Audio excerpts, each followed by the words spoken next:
Quick note. Anders Evju, the speaker originally scheduled today for PlayPhone, couldn't be here, but we're lucky to have Bhaskar Roy, PlayPhone's Chief Product Officer, in his stead. He brings more than 20 years' experience building innovative products and taking them to market. He's an entrepreneur and leader with proven startup experience, as well as group leadership within organizations such as Oracle, Microsoft, and HP. Prior to PlayPhone, he was the co-founder and SVP of products at Quick, which was acquired by Skype. Here today to discuss the rise of social app stores is Bhaskar Roy. Thank you. So, what I thought is change it up a bit. Firstly, let me ask a couple of questions. How many of you have smartphones with you? Pretty much everyone. How many of you had a smartphone back in 2006 when there was no iPhone or Android? Right, so it was dominated by the likes of Symbian, Blackberries, and Windows Mobile, right? So just a small segment. And there are two companies that I'll use in order to go through how we go about designing UI. One is Quick, which was started, which targeted that small target base of just those small smartphone users. And then PlayPhone, which targeted the remaining users and figuring out how they can deliver the best possible games to the users. So Quick was a video sharing, video calling capability, and we went through a number of UI iterations that you can see over here. And this is how we went about it. If you see the first screen, that was our first launch, which we spelled out, right? The buttons, big buttons, spelled out exactly what you could do with the product. You could video chat with someone, you could share videos, video mail with it, send video mails, etc. And it was very interesting when it launched. We saw that most people would come to the screen and then they would go blank. Okay, so now which of these should I really do? So they would start the app and they would be confused as to which direction they should take with it. And so the next iteration that we put together was something very different. We clearly went with Viewfinder. You open the app and you're straight in the Viewfinder looking at something. And then we asked you to do a whole bunch of functions below it. The users, they saw that red button over there to record a video, and that's all they did. They didn't even try to explore any other buttons which are there on the side. Some would, but majority didn't. So the final iteration that we came up with was a very simple UI with just one button to record, because that is what the users were doing with it. And then if you wanted other features, other capability to drag in people, there was one other center button on the top to drag people into the video that you were recording, which became a video call. And this was the innovation that we started bringing in, and as a result, Skype acquired us for bringing in mobile video calling. Now, in PlayPhone, we similarly went through a number of iterations here. So what PlayPhone does is provide a social game store, which is hosted by carriers. And it is a way for people to be able to publish games, game developers to publish games, so that can be monetized using carrier billing. So any game that you purchase from our platform or IAP that you use is all go straight to the phone bill, no entering credit card, nothing whatsoever. Seamless purchase behaviors. And we have weaved in a number of social features into it so that I can see what my friends are playing, I can discover games easily, I can play with them, etc. So the way we took about it, the first iteration, if you see, it was a lot about social. It almost looks like Facebook. There is an activity feed there. You could see what your friends are doing. But as users started using this, we realized that it is not really the social which was a drag, which drew users in. It was mainly the content, right? It was the game that was a key part of it. So we built the interim UI, which was almost like a navigational UI, where you could click those big buttons to see which of these things were attractive to the end user, to the gamer. And as we did this, we realized that it was predominantly the lower rows, the top games, the new games, the featured games. Those are the things that people are clicking, and it had nothing to do with just the top layer, which occupied 1/3 of the screen, which is my games. So with that in mind, the next refresh, as you can see, is very different, where we have highlighted most of the content, whether it be the featured content, trending content, content that my friends are using to play games. All that stuff takes dominance, and your own information and your own games form a very small layer on top around navigation. So the things that we learned by doing this, initially, the standard thing that you'll do in any UI as you're building a UI product is looking at what are the demographics that you need to reach, how do we profile a user. But one of the things that we look at carefully is build profiles based on the tasks that a user does rather than focusing too much on demographic. For a game developer, it's very different, right? A game can appeal to one particular set of demographic, but when you're building a platform or a social store, it is not typically demographic that drives it. It's the tasks that drive certain behavior, and you have to look at those behaviors in order to build the UI or the capabilities therein. In fact, there is an interesting anecdote which is there, which happened with Quick. One of the things that we were struggling with was people would use our application for maybe a couple of times in order to do some test videos, and then they would just stop using the app. And we tried to figure out, what is it? Why were we not getting good retention? And we focused on that, and we were just getting all kind of answers, nothing that was actionable. So we looked at that data, went back to the data to start looking at, what is it that keeps our users? Not what makes a user churn, but what users continue to be retained. And there was a small percentage of the user, only 5% of the users were getting retained, but what keeps them going? And when we analyzed that, we found that if a user does 4 videos, shares it with 5 different people, those 4 videos, they will stick around for a year. And that insight changed our entire onboarding mechanism. The way you introduce the product, what you force the users to do, because all we are trying to do is replicate that positive behavior that we are seeing that retains people and trying to replicate across the board, right? So our onboarding process changed. The way you do videos, we would constantly remind them, hey, let's get this user to the 4 videos and get them to share it with 5 people so that we can get them retention. And all of a sudden, our retention bumped up. So basically, the point here is when you're building a mobile UI, figure out what are the tasks that they do, focus on those, and see if you can repeat that and keeps that, and that can help retention. Mobile first. So mobile first, this gets talked a lot, but the thing that I wanted to point out, it's not just about UI and form factor. The overall experience for a mobile user has to be considered. And what that means is the type of device. You have to get down to the level from a gamer standpoint. You have to look at what's the CPU which is there, how much CPU utilization, what's doing, whether it will burn the battery or not. If it is a connected game, it requires internet connection. How often do you connect? Because guess what? If you're connecting not on Wi-Fi, on data, every connection that you do on the data costs you as well as the carriers. And so they don't want someone just pinging the network every few seconds because it will keep the network alive. And then your battery dies as well as your phone dies. So you have to look at the complete metrics of what mobile first means and build your experience accordingly. The next is social, where it matters. Obviously, looking at the PlayPhone and the iterations that we took, one of the things was you begin with social and you think about social, but one of the key things you have to look at is how can I introduce social where it matters? Because nowadays, guess what? People are getting to a point whereby they're getting fatigued with people just sharing stuff with them all the time.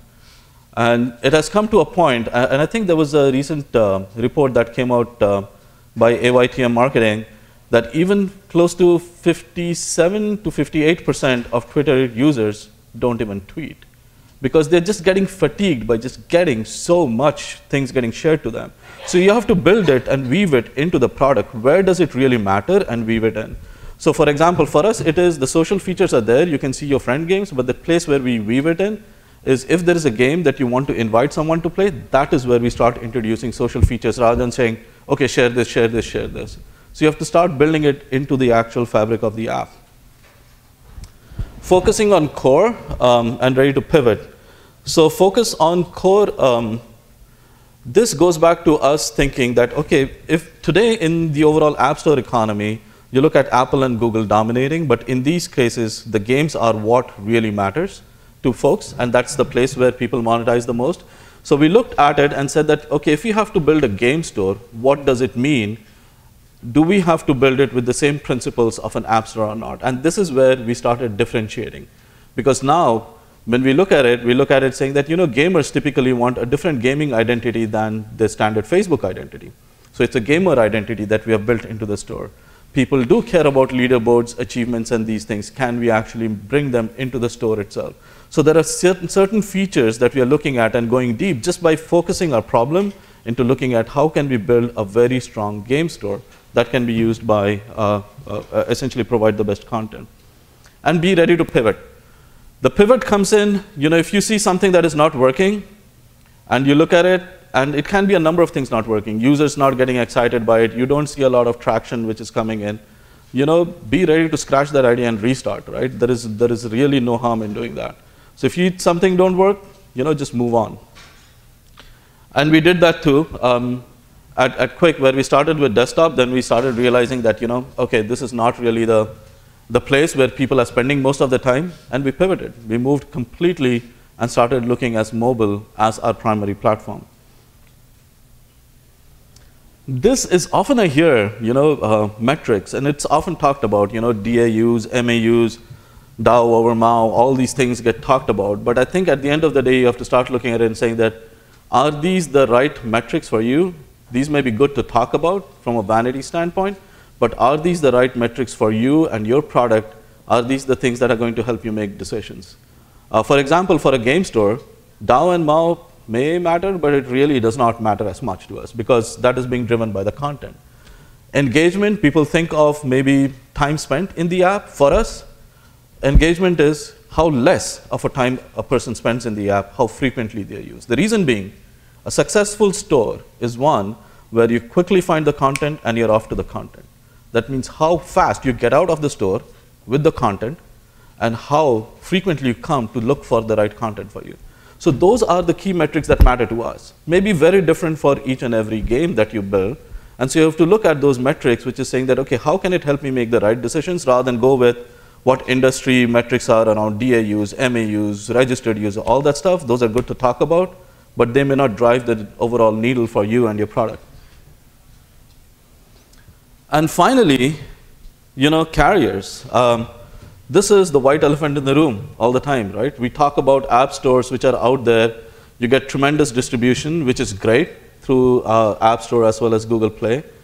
But this is, whether we like it or not, if you look at the entire billions of smartphone users which are out there, carriers, they all are connected some way to the network, and that network is controlled by carriers. And these carriers provide a huge amount of possible distribution through them. So especially if you go outside US, you look at this metric whereby close to 80% of that billion smartphone users don't have credit card. So if you're looking to monetize your games through that, the chances are you have to look at carrier billing as an alternative. Even in US, I don't know how many of you know, but 1 out of 4 users, adults, 1 out of 4 adults don't have a credit card. In UK, it's the same metric. You go to Latin America, 80% of the people don't have credit cards. Go to India, 98% of the people don't have credit cards. So if you're building a game which you want to monetize, what are your options?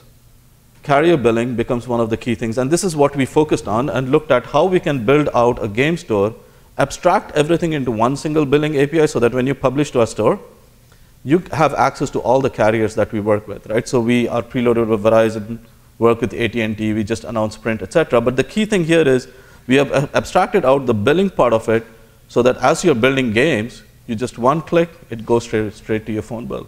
And this is something that you cannot ignore, right? Especially if you're looking at massive distribution reaching that smartphone user and monetizing through that, you have to, tackle that white elephant, which we don't want to talk about often, but they are the ones who are coming back to look at how they can help monetization. And from their perspective, if you think about it, they're looking to see how they can get a piece of the action which is happening around this entire app economy. So that's all I have. Questions? I have a question. And thank you. We all know that, that content is king. Yes. And that's become a cliche. But it's true. How do you approach content acquisition and the relationships you build with developers?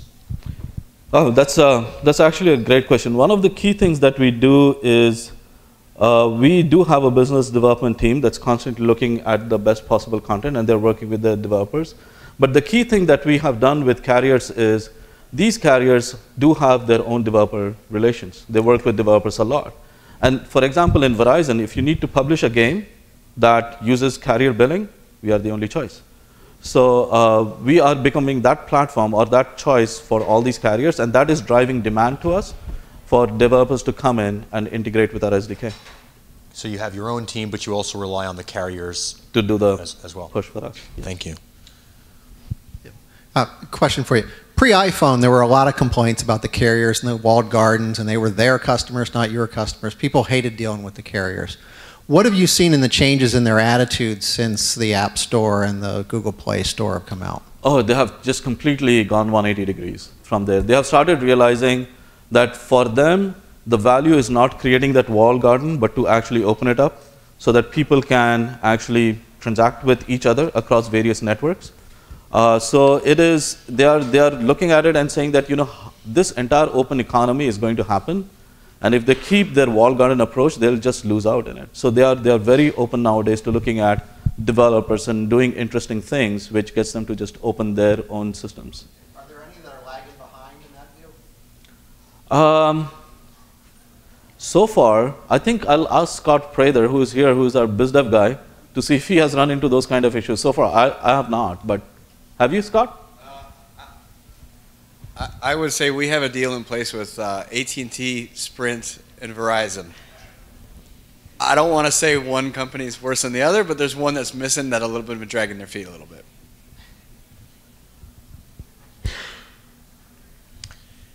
Any other questions for Bhaskar? For international carrier distribution comparatively, how's the revenue share like as compared to the US app stores? Same, better, worse? It is different, and this is where, you know, I think what Apple and Google have pushed, the 70-30 split. People are looking at it, but especially, and I think most developed countries are going towards 70-30 split, but there are still developing countries where that is not the case, where there are cases where it is 40-60, right? Developers get 40, carriers get 60. So we see different things in different regions, but when we go and talk to them, we actually talk to them to get to a higher margin for developers because, like you said, Vincent, content is king. The developers will come and the entire network will get built if you have the right content on board and have the right developers on board. So we are starting to see the various regions change looking at this, but there are still regions where no, the carriers take a higher cut than developers.